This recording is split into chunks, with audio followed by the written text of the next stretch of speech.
You got a number of these people that were already under active deportation orders. I mean, you'll hear stuff about due process. Someone comes illegally, due process. Well, first of all, I would just point out, when we typically talk about due process, we're talking about a criminal context, right? State can't deprive you of life, liberty, or property without due process of law. If you're here and you're deported, that's considered, a civil action. Now, it is a crime to be in the state, to be in the country illegally. That does not mean the same due process that would attach to people that are brought up on criminal charges.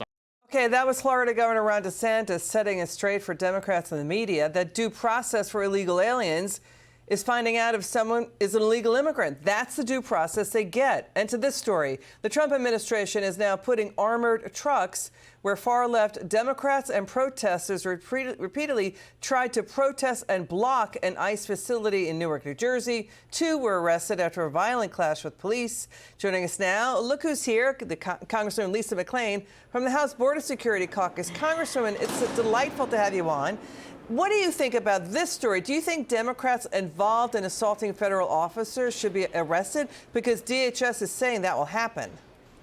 Well, let me tell you, I believe in due process, and whomever breaks the law needs to be held accountable.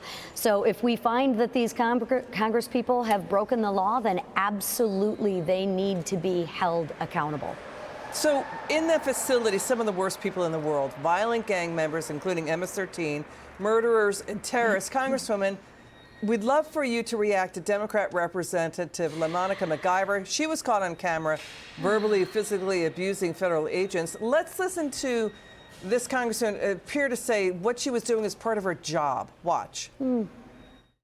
We did not know the status of the facility or the status of the detainees. And so that is why we showed up there to do our job as members, and New Jerseyans count on us to do our job. Immigration has been something that's in the back doors, in the backyards of New Jersey, and it's our jobs to make sure everything is running properly at this facility. So we were able to get a tour towards the end of all of that commotion. Wait a second. Andy McCarthy says they don't have the authority to go in there without the approval of the executive branch, Congressman. That's a federal executive branch responsibility. They're not acting as Congress. They're acting as individuals. What do you make of what you just heard? It's repulsive. What I would say is, where were they when the families of Lincoln Riley was murdered? Where were they? Where were they? They were nowhere to be found. That's the problem. They side with the criminals, they side with the gang members, and they do not side with the American people. That's the problem. That's the problem. Congresswoman Lisa McClain, we'll have you back on. It was great to see you. Thanks for joining us.